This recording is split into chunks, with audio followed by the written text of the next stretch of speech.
and Brandon from Zaid Comics. We're gonna take a look at another arcade game. We're in the crummy alleys of Chicago right now, walking down to the arcade to play a new game, and let's see what it is.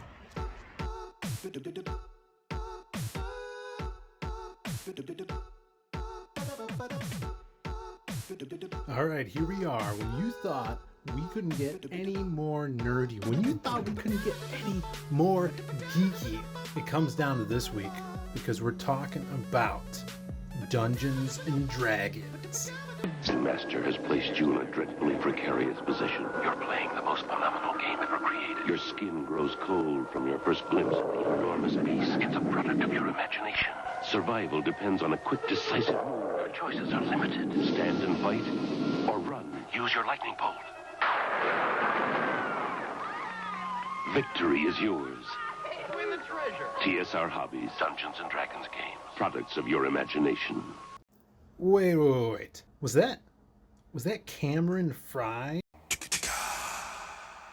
Anyways, back to the game. We're going to be talking about both the Dungeons and Dragons arcade games, Tower of Doom, and the sequel to Tower of Doom, which is Shadow over Mystera. So what we have at the arcade is a double cabinet.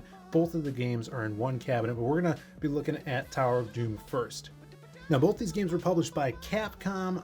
Tower of Doom came out in 1993. Now, this is a side-scrolling beat-em-up taken to the next level and really embracing that role-playing element of the tabletop RPG of Dungeons and Dragons. As you can see here, when you first meet the cast, they're sitting around what looks like a pub.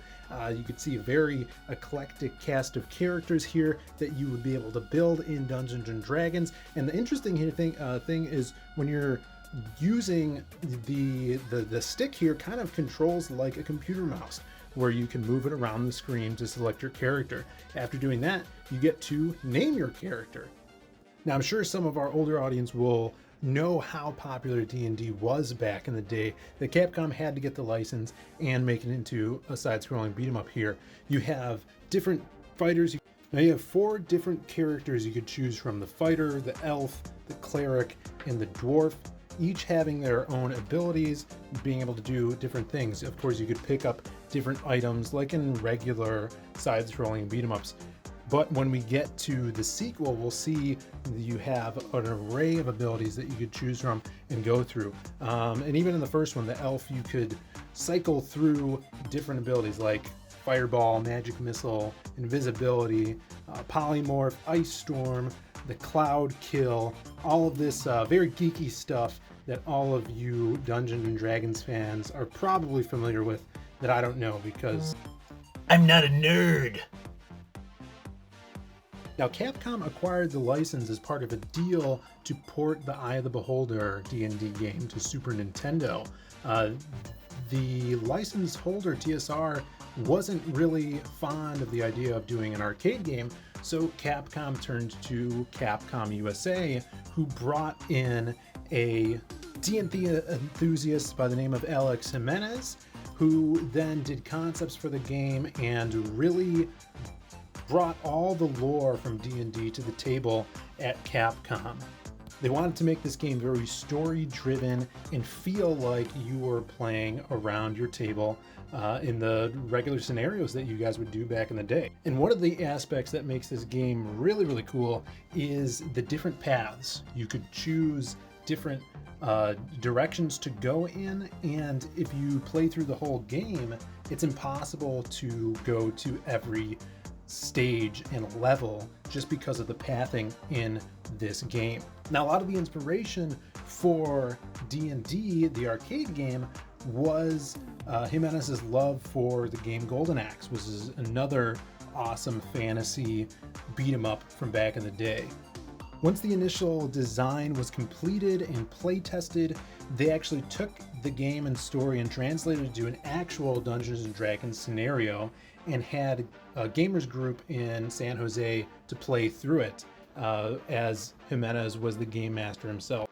Capcom Japan then revised all of the game issues that players were dealing with in the actual tabletop game, so you had a direct interaction from the hardcore fans that play the tabletop game, and that resulted in a different outcome to the arcade game. So it's really cool to see how the designer to consumer aspect, the back and forth that was happening back in the day from playtesting the story of an arcade game on a tabletop game. Really interesting. And this first game was received very well, being one of the highest played games at the arcade. And you look back at it, this was a great idea capitalizing on this franchise. There was a cartoon that was coming out, toys, board games, of course, and now the arcade, leading to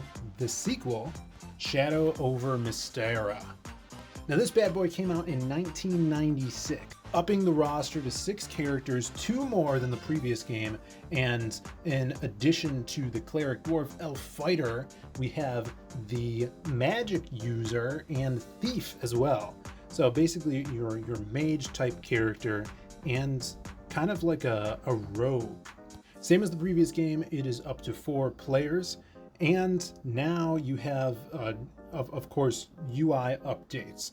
You're getting a different way of selecting through your loadout, I would say, with your different spells, your different weapons, bows and arrows, stuff like that. And what I found cool in this one is you don't choose your name at the start of the game. Actually, after kind of like the first conflict, you meet someone who asks you for your names, and then you get to take time to type your name in. And you could put a bunch of characters. I was really surprised how long you could have your name be. And stuff like this really immerses you into the game. Other arcade games and side-scrolling beat-em-ups especially weren't doing stuff this intricate to that RPG aspect, and really having that world building around you and your group, your characters, making you feel like you're not really playing an arcade game. Like I mentioned earlier, here at the Galloping Ghost Arcade, we have this in a 2-in-1 cabinet. So both boards are in this cabinet, and we're playing off of one monitor. We have a toggle switch near the control panel where you could flip up to be Tower of Doom or flip to the sequel. You guys, we don't have to take up more space than we need because we need all the space we could get. But in one spot, you could play the first game, flip it, play the second game with a whole new cast of characters. Pretty cool. So if you guys are ever in the area, definitely come out to Brookfield, Illinois, and play some Dungeons and Dragons. So this week, going over Dungeons and Dragons, I have the perfect comic for you guys. And in fact, it is a full-blown fantasy magazine in the shades of classic old Conan mags.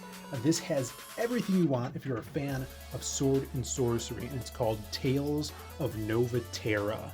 And you can pre-order it right now. Just look at this amazing digitally painted cover. I mean, it reminds me of Dungeons and Dragons right there, like right out of those big books. It's going to be magazine sized, and it has something for everyone if you're into fantasy, sword and sorcery. It has short stories illustrated by some of the best black and white artists that are around right now. Tales of high tea, macho guys, swinging swords, swinging hammers. Some of my favorite artists, John Joseph Ball, Pat Maxton, Preston Acevedo, Alan Alonso. All these guys are up-and-comers that are killing it right now in the comic scene. And if you're into more traditional prose stories, kind of that pulpy feel, there's a bunch of awesome stories here, short stories that deal within this world that Passion for Drawing, the creator of this magazine, has created. He did a book called Doom Fate last year, I believe, and that's actually available through this campaign as well.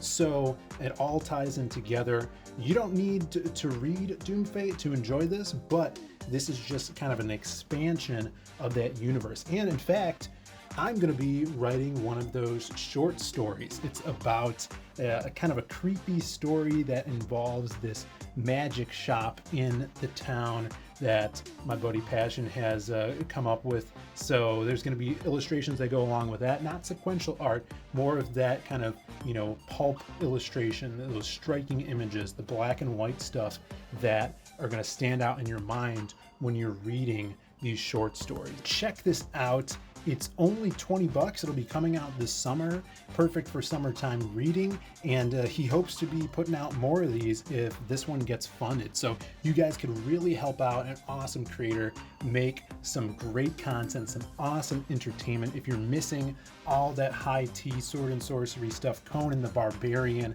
the muscles, the blood, the fantasy, then you need to get Tales of Nova Terra. And thank you guys so much. We actually are hitting milestones on the YouTube channel because of you all watching this stuff, watching our streams, and let us know in the comments below, what do you think of this game? Are you gonna grab the new Tales of Nova Terra magazine? Do you have fond memories of this stuff?